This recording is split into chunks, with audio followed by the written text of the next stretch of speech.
Hello नमस्कार good evening मेरी प्यारी शेर तो स्वागत है वापस से बहुत ही शानदार से UP Bihar MP board Rajasthan के बहुत ही शानदार से जबरदस्त से क्लास 12 के चैप्टर 1 के केमिस्ट्री में।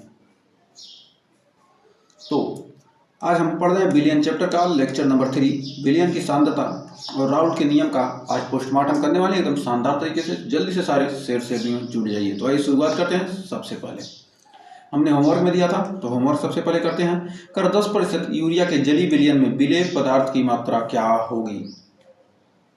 10% यूरिया का जलीय विलयन है तो 10% यूरिया का जब जलीय विलयन है तो हमारा 10% है, यानी ये क्या रहा 10% है। 10% क्या है तो हमारा विलेय क्या है हमारा ए है और विलायक क्या होगा हमारा बी होगा। तो विलायक हमारा क्या हो जाएगा विलायक WB हमारा हो जाएगा कितना 90 ग्राम। तो विलेय तो जलीय विलयन में विलेय की मात्रा कितनी हो सकती है तो विलेय की मात्रा हमारी हो जाएगी 10 ग्राम, यानी ऑप्शन नंबर ए हो जाएगा राइट। तो हमें उम्मीद है यहाँ तक आपको कोई डाउट नहीं होगा। फिर बढ़ते हैं आगे। अगला क्वेश्चन कर रहा मोललता का मात्रक। तो मोललता का मात्रक होता है मोलल या मोल प्रति किलोग्राम, यानी ऑप्शन नंबर सी हो जाएगा आपका राइट। अब बढ़ते हैं अपने टॉपिक की तरफ। तो हमने 5 पढ़ लिया था, आज 6वां पढ़ने वाले हैं। हमने भार प्रतिशत पढ़ लिया, आयतन प्रतिशत पढ़ लिया, पार्ट्स पर मिलियन पढ़ लिया, मोल प्रभाव पढ़ लिया, मोललता पढ़ लिया। अब मोलरता और नॉर्मलता के बारे में पढ़ेंगे। तो मोलरता बराबर होता क्या है। यदि किसी विलेय पदार्थ के मोल को लीटर विलियन में घोला जाए, किसी विलेय पदार्थ के मोल क्या करें लीटर विलियन में घोला जाता है तो विलियन की सांद्रता मोलरता कहलाती है। तो लिख सकते हैं किसी विलेय पदार्थ के मोल को किसी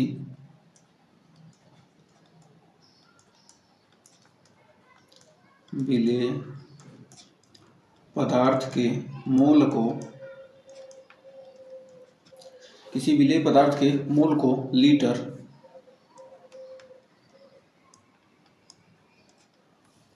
विलियन में घोला जाता है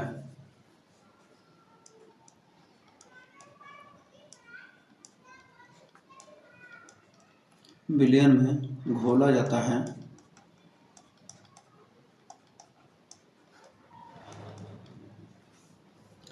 तो विलियन की सांद्रता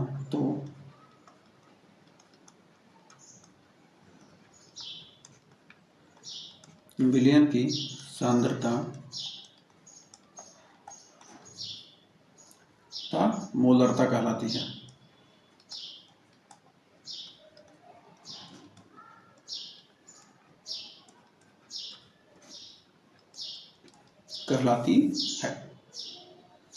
और मात्रा किसका आता है क्या मोल प्रति लीटर।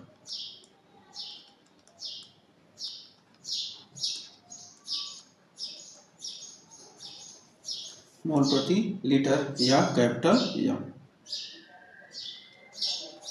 से प्रदर्शित करते हैं। तो मोलरता बराबर होता क्या है। यहाँ से हमारा फार्मूला निकल के आ जाएगा मोलरता का। मोलरता बराबर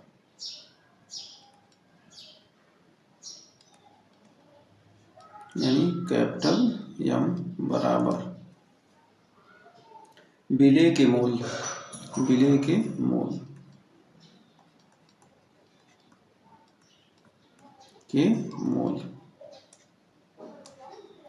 यानी Na बटे विलियन का आयतन।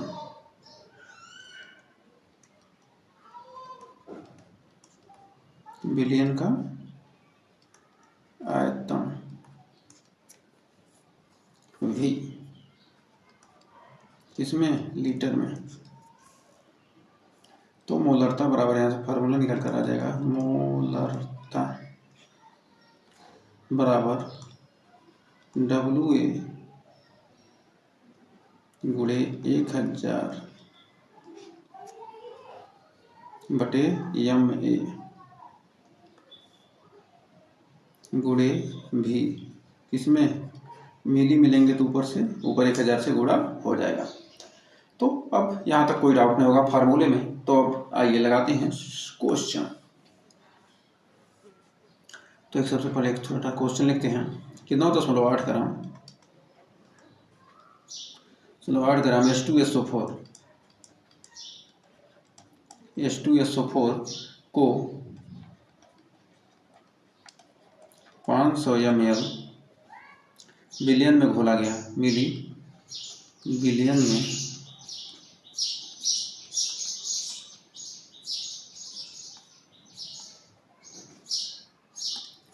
500 ml बिलियन में घोला गया,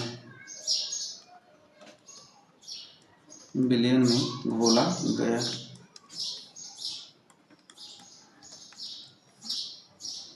तब मोलरता पूछ रहा है, मोलरता। तो इसका हल निकालेंगे। तो WA दिया कितना हमारा 9.8 ग्राम, WA 9.8 ग्राम। तो MA, इसका MA निकालेंगे H2SO4 का। तो 2 हाइड्रोजन सल्फर 32 32 2 34 और 64, कितना हो जाएगा 98। और आयतन इसका WA मतलब अणुभार, MA मतलब अणुभार इसका H2SO4 का। तो आयतन दिया कितना, भी दिया कितना 500 ml। अब मोलरता का फार्मूला रख देंगे, मोलरता बराबर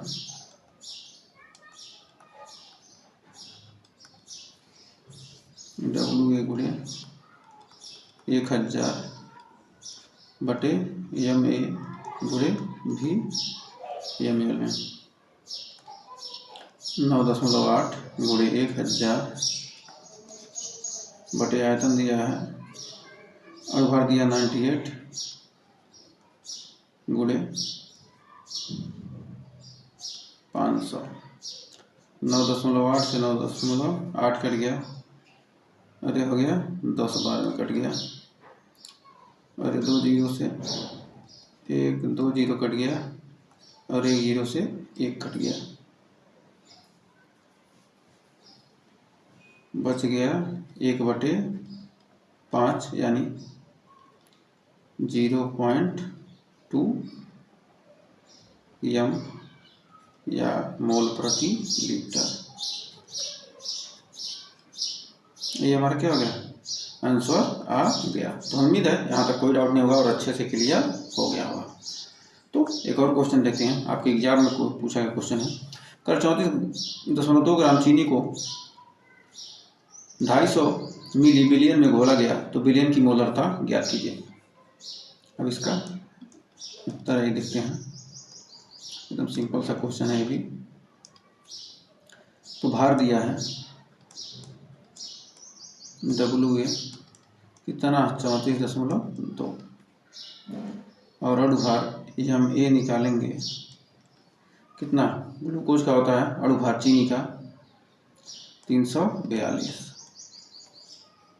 आयतन भी, यदि आपने पिछला वीडियो देखा है तो आप इसका चीनी का अणुभार आपको याद होगा 342 होता है। आयतन दिया है 300 कितना 250 ml। अब मोलरता निकाल सकते हैं।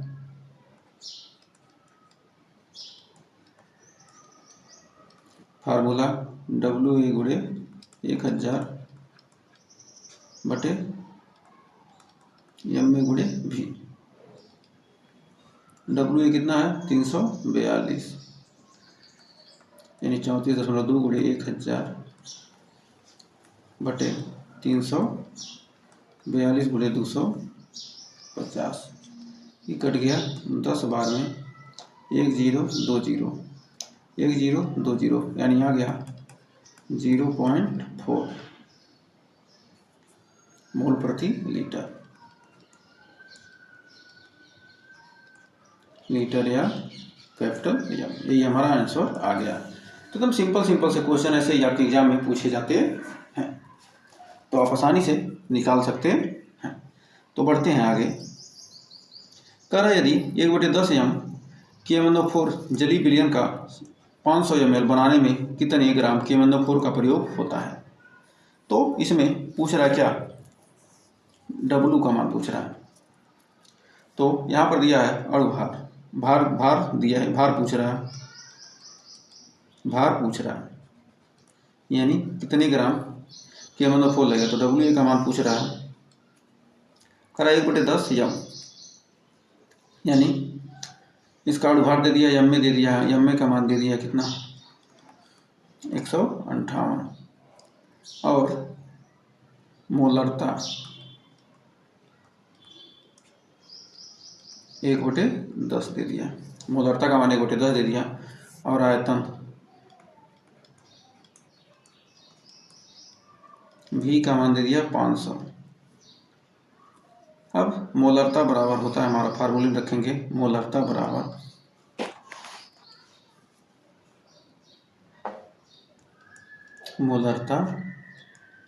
बराबर हो जाएगा हमारा WA गुणे 1000 बटे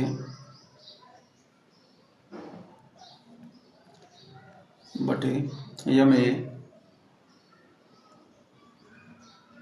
गुणे V। तो मोलरता यह दिया है 1/10,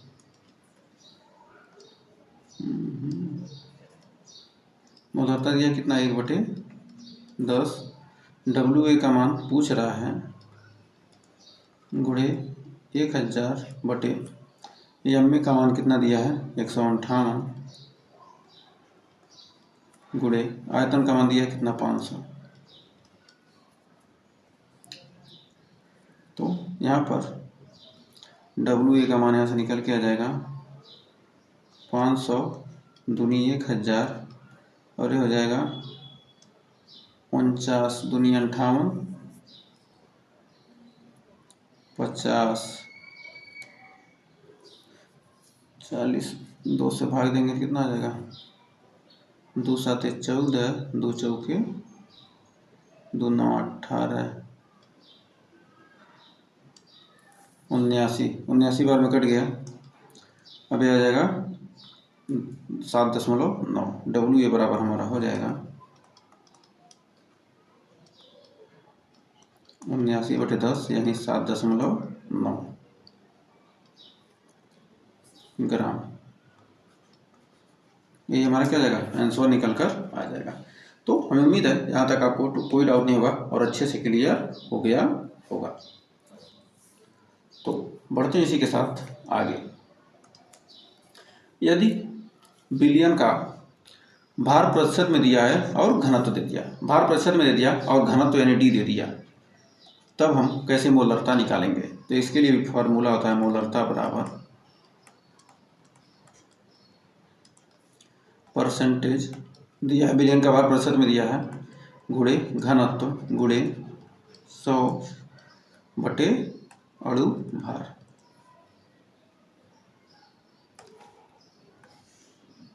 इसका भी वैल्यू हमारा किस में आएगा, मोल प्रति लीटर में। इसका भी मात्रक आएगा मोल प्रति लीटर या कैपिटल M। तो आइए इस पर क्वेश्चन देखते हैं। का 20% पोटेशियम आयोडाइड जलीय विलयन का घनत्व इतना है, तो इस विलयन की मोलरता क्या होगी, जिसपे KI का पोटेशियम आयोडाइड का अणुभार दे दिया 166। तो अब इसका हल, तो मोलरता बराबर फार्मूला क्या होता है, मोलरता परसेंटेज गुणे घनत्व गुणे 100 बटे अणु भार। तो परसेंटेज दिया 20, घनत्व दिया 1.72 गुणे 100 बटे अणुभार दिया 166 दिया है। तो अब हमारा यहाँ से एक सेकंड, इसमें फार्मूले में 10 रहेगा, 100 नहीं रहेगा। तो गुणे 10, D गुणे 10, और यहाँ पर भी 10 ही रहेगा। तो यहाँ पर देखिए हमारा 2 जीरो से क्या हो गया, 1 दशमलव हट गया, यानी 172 दूना हो जाएगा 44, 2 दूनी 4, 2 साते 14, 344/166, यानी आ जाएगा हमारा 2.07 यम। यही हमारा क्या आ जाएगा, आंसर आ जाएगा। तो उम्मीद है यहाँ तक आपको कोई डाउट नहीं होगा और अच्छे से क्लियर हो गया होगा। तो आइए बढ़ते हैं एकदम शानदार से, बहुत ही ज़बरदस्त से टॉपिक में। अब करा मोलरता, सांद्र समीकरण और तनु विलयन बनाने के लिए हमें क्या करना पड़ेगा। हमें सांद्र से तनु बनाना है तो क्या करना पड़ेगा। ये सांद्र विलयन है, सांद्र विलयन, ये हमारा है तनु विलयन।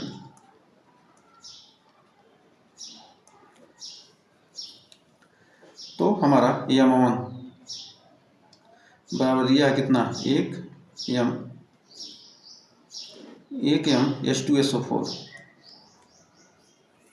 H2SO4 का आयतन क्या है, V1 दिया है, आयतन V1 है। और यहाँ पर दिया है तनु विलयन का, तनु विलयन है हमारा 0.5 यम, इसकी सांद्रता 0.5 यम, यानी M2 का मान दिया है इतना। और यह क्या है, H2SO4 भी है। इसका V2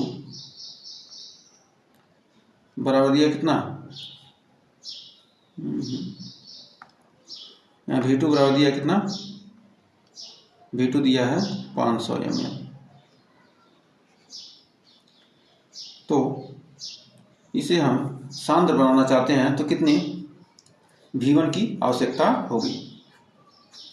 तो V1 की कितनी आवश्यकता होगी, तो हमारा हो जाएगा,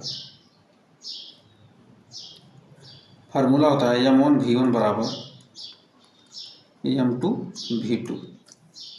M1 V1 बराबर होता है M2 V2। तो M1 V1 बराबर हमारा क्या होता है, M2 V2। तो M1 का मान कितना दिया है, 1। V1 का मान क्या कर रहा है, पूछ रहा है। और M2 का मान दिया है कितना, 0.5। और V2 का मान दिया है कितना, 500। तो हमारा हो जाएगा 55 25, यानी हो जाएगा V1 का मान 250 ml। 250 ml की क्या होगी, इसे सांद्र बनाने के लिए 250 ml की आवश्यकता होगी। 250 ml जल की आवश्यकता होगी। कितनी आवश्यकता होगी, 250 ml जल की। सांद्र बनाने के लिए 250 ml जल की आवश्यकता होगी। 250 मिली जल की आवश्यकता होगी इसे सांद्र, तनु से सांद्र बनाने के लिए 250 ml जल, यानी V2 माइनस V1 करेंगे। तो V2 में V1 करेंगे कितना आ जाएगा हमारा, 500 में से 250 निकाल देंगे तो हमारा कितना बचेगा, 250 बचेगा। तो 250 ml हमें जल चाहिए। तो ये हमारा सांद्र विलयन है। सांद्र विलयन कितना है, 500 ml का। और तनु विलयन क्या, तनु विलयन हमारा क्या 500 ml का। और सांद्र विलयन बनाने के लिए क्या, हमें 250 ml चाहिए।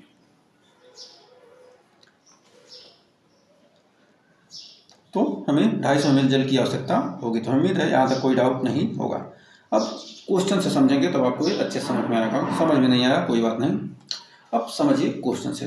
करा 2m H2SO4 विलयन में 1m H2SO4 विलयन के 250 ml बनाने के लिए कितने जल की आवश्यकता होगी।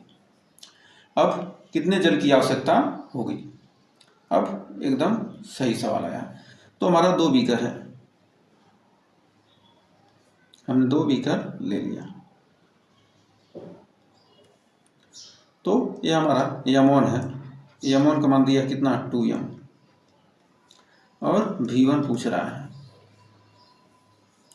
फिर यहाँ पर 1m दिया है M2 का मान।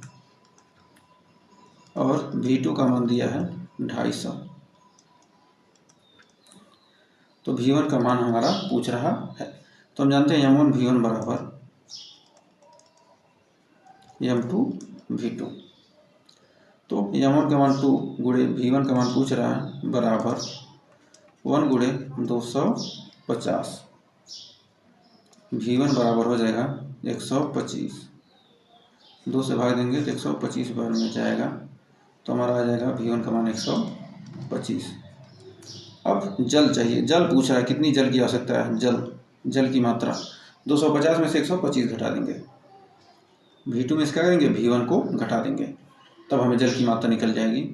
तो हमारा हो जाएगा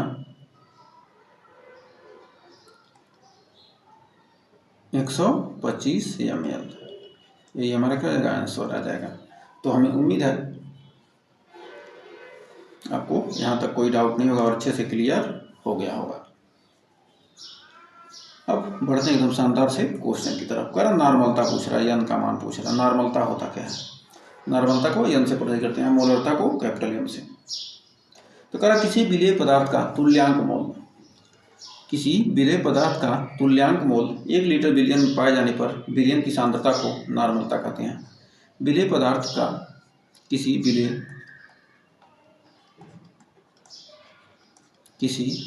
विलेय पदार्थ का किसी विलेय पदार्थ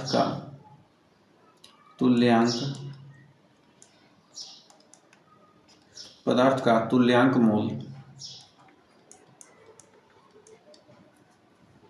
1 लीटर विलयन में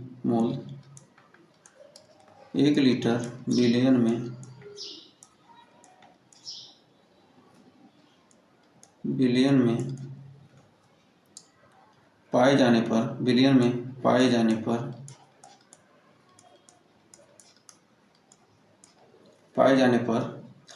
की सांद्रता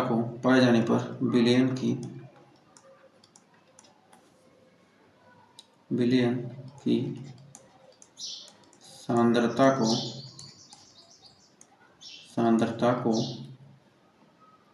नॉर्मलता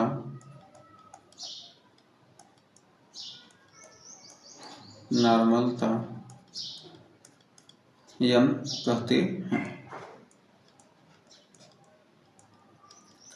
तो हमारा नॉर्मलता का फार्मूला होता है नॉर्मलता यन बराबर,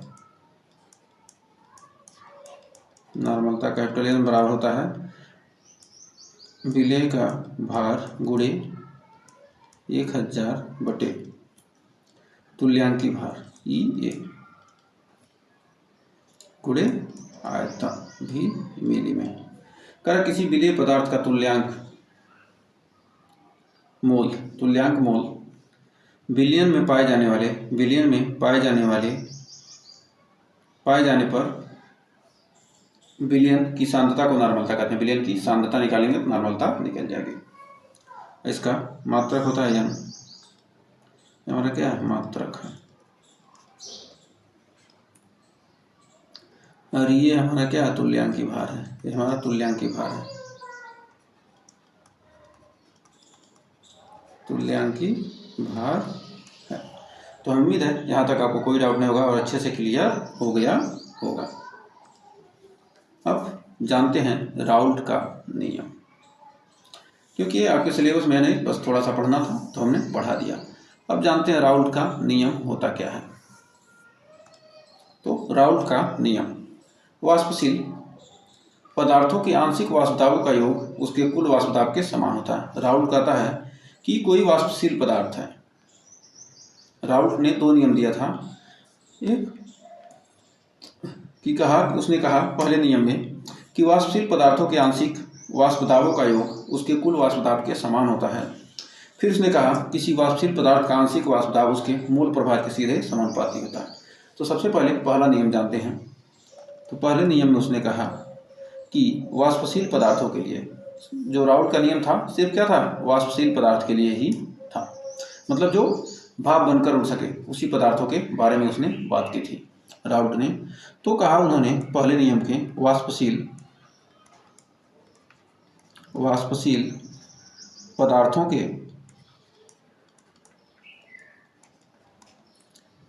के पदार्थों के आंशिक वाष्प दाबों का योग, पदार्थों के आंशिक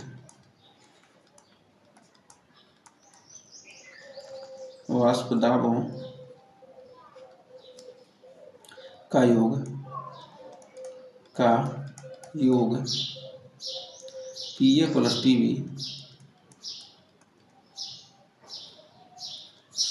उसके कुल वाष्प दाब के समान होता है, उसके कुल वाष्प दाब के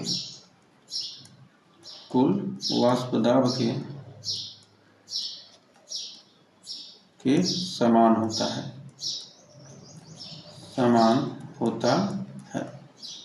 उसके कुल वाष्प दाब के क्या होता है, समान होता है। यही राउल्ट का नियम है। उसने एक बीकर में लिया, दो वाष्पशील पदार्थ A और B लिए, A और B दोनों क्या है, वाष्पशील पदार्थ है। A क्या है, वाष्पशील,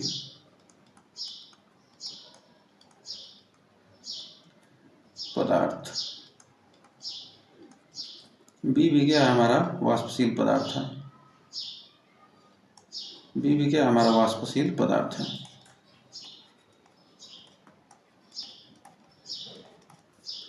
B भी हमारा क्या है, वाष्पशील पदार्थ है। तो हमारा A का वाष्प दाब होगा PA, वाष्प दाब PA,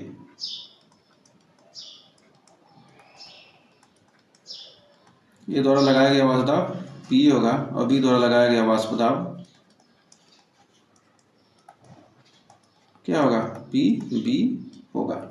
तो वाष्पशील पदार्थ का मतलब होता है जो वाष्प बना सके, यानी भाप बनकर उड़ सके, वही क्या कहलाता है, वाष्पशील पदार्थ होता है। अब कुल दाब पूछ रहा है, यहाँ पर कह रहा है कुल दाब को यदि हम P से लिखते हैं तो क्या होगा, कोई वाष्पशील पदार्थ है तो उनके आंशिक वाष्प दाबों का योग होता है PA + PB, PA + PB के बराबर हो जाएगा। यही हमारा राउल्ट का पहला नियम है। ये दो वाष्पशील पदार्थ क्या हैं, आप एक ही बीकर में रखी हैं तो उनका जो कुल दाब होगा उन दोनों के वाष्प दाबों के योग के बराबर होगा। उनका कुल दाब क्या होगा, उन दोनों के वाष्प दाबों के योग के बराबर होगा। फिर राउल्ट ने एक और नियम दिया, उन्होंने दूसरे नियम में कहा कि किसी वाष्पशील पदार्थ का आंशिक वाष्प दाब, कोई वाष्पशील पदार्थ है उसका आंशिक वाष्प दाब, तो लिख सकते हैं, उन्होंने कहा कि किसी वाष्पशील पदार्थ का आंशिक वाष्प दाब, किसी वाष्पशील पदार्थ का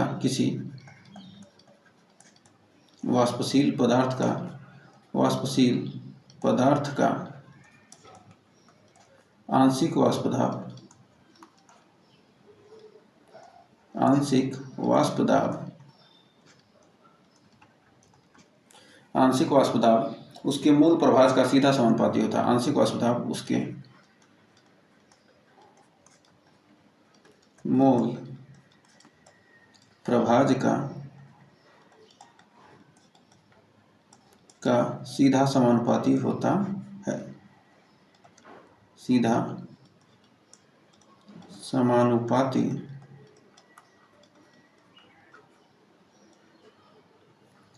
होता है। तो किसी वाष्पशील पदार्थ का आंशिक वाष्प दाब उसके मूल प्रभाज का क्या होता है, सीधा समानुपाती होता है। तो वाष्पशील पदार्थ A, वाष्पशील पदार्थ A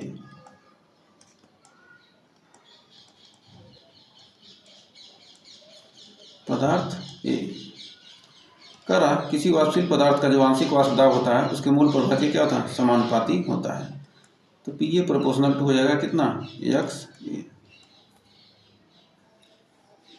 और यदि कोई वाष्पशील पदार्थ भी है, वाष्पशील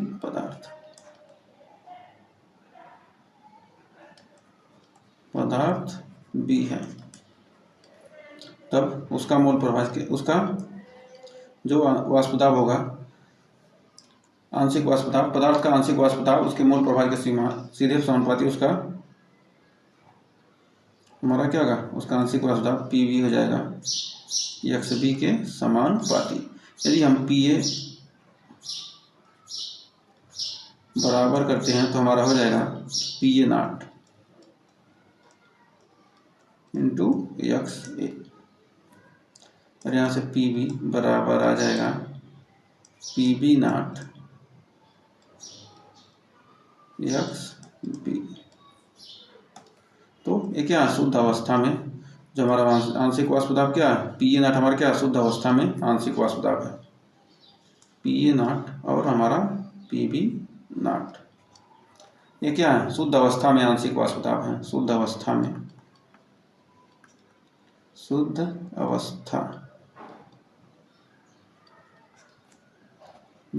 आंशिक वाष्प दाब, आंशिक वाष्प दाब ये क्या शुद्ध अवस्था में आंशिक वाष्प दाब है। तो उम्मीद है यहाँ तक आपको कोई डाउट नहीं होगा। तो हमने दो फार्मूले पढ़े राउल्ट के नियम से, तो हमें दो सूत्र प्राप्त हो गए जिनका हम क्वेश्चन में यूज करेंगे। तो पहला हमने पढ़ा कुल वाष्प दाब। कुल वाष्प दाब बराबर होता है P बराबर होता है कितना, PA plus PB। PA plus PB हमारा एक फार्मूला होता है। फिर हमने दूसरे में पढ़ा कि PA बराबर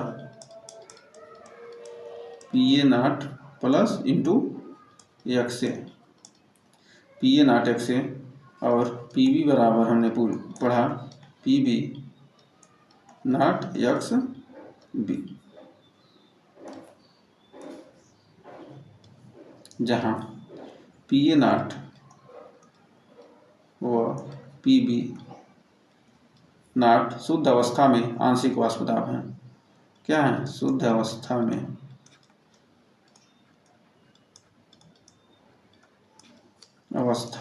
में ये क्या है आंशिक वाष्प दाब है, वाष्प दाब है। ये सब क्या है शुद्ध अवस्था में क्या आंशिक वाष्प दाब है। तो उम्मीद है यहाँ तक आपको कोई डाउट नहीं होगा और अच्छे से क्लियर हो गया होगा। तो बढ़ते हैं इसी के साथ आगे। अब इसमें तीन अवस्थाएं बनेंगी, तो आइए तीनों स्थितियों का आकलन करते हैं। तो तीन अवस्था देखते हैं, इनमें तीन केस बनेंगे। तो आइए तीनों केसों के बारे में चर्चा करते हैं। तीन केस बनेंगे, तो स्थितियां यानी केस, फर्स्ट, सेकेंड और थर्ड। तो हमने 3 बीकर ले लिया।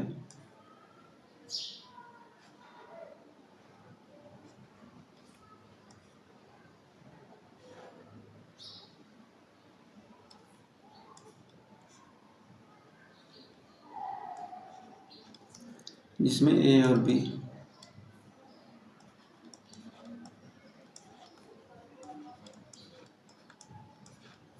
तो इसमें क्या होंगे, यह कब यह नियम किन पे लागू होगा। तो यदि इसमें हमारा क्या A वाष्पशील है, ये हमारा क्या वाष्पशील है,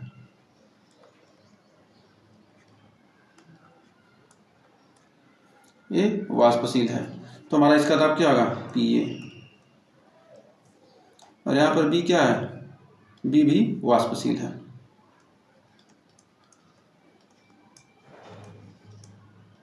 इसका वाष्प दाब क्या होगा PB। और यहाँ पर हमारा A क्या है, B क्या है वाष्पशील है, वाष्पशील है, तो इसका वाष्प दाब होगा PB। ये क्या है हमारा अवाष्पशील है, ये क्या अवाष्पशील है, अवाष्पशील है। तो इस बर्तन में कोई दाब लगाएगा तो हमारा यहाँ पर PA का वैल्यू नहीं होगा। और तीसरी स्थिति में B हमारा क्या है, B भी अवाष्पशील है, अवाष्पशील है, और ये भी क्या हमारा अवाष्पशील है, अवाष्पशील है। तो हमारा न तो इसमें PA एग्जिस्ट करेगा और ना ही इसमें Pb एग्जिस्ट करेगा। इसमें तो Pa एग्जिस्ट करेगा ही नहीं, तो P एग्जिस्ट नहीं करेगा। तो इसका जो हमारा स्थिति फर्स्ट है, इसमें दोनों वाष्पशील हैं, तो कुल वाष्प दाब इनका हो जाएगा P बराबर हो जाएगा Pa plus Pb, Pa plus Pb।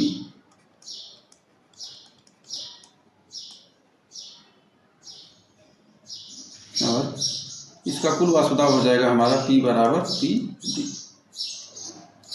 मतलब क्या है, एक वाष्पशील है एक अवाष्पशील है, तो हमें जो वाष्पशील होगा उसी का हमें दाब का कैलकुलेशन करना है, बाकी का हमें कोई मतलब नहीं है। तो यहाँ पर ये हमारी स्थिति 3 तो वैलिड ही नहीं है।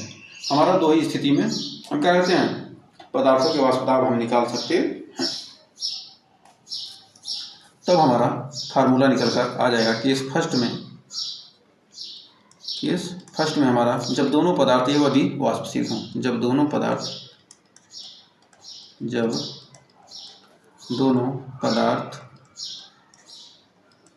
ए व बी वाष्पशील हों, तब हमारा फार्मूला निकल कर आएगा क्या, P बराबर हो जाएगा हमारा Pa प्लस Pb। और हम यहाँ से फार्मूला ले सकते हैं, दूसरे नियम से हमारा हो जाएगा Pa not x A plus Pb not x B। हमारा ये क्या आ जाएगा, राउट के नियम से हमारा फार्मूला निकल कर आ जाएगा। तो राउट के नियम से हमने क्या किया, फार्मूला निकाल लिया। हम जानते हैं कि ये हमारा आया कहाँ से, हम जानते हैं कि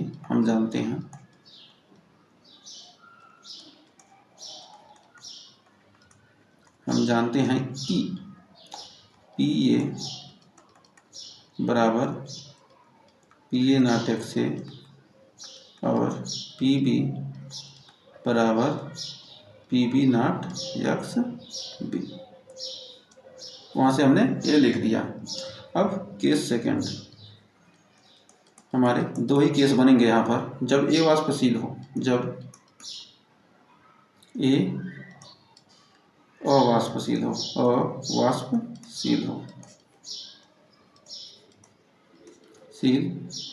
व बी क्या हो, वाष्पशील हो,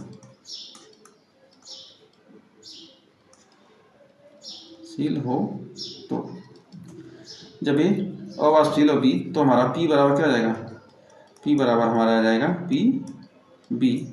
और यहाँ से लिख सकते हैं P बराबर Pb नॉट x A, लिख सकते हैं P बराबर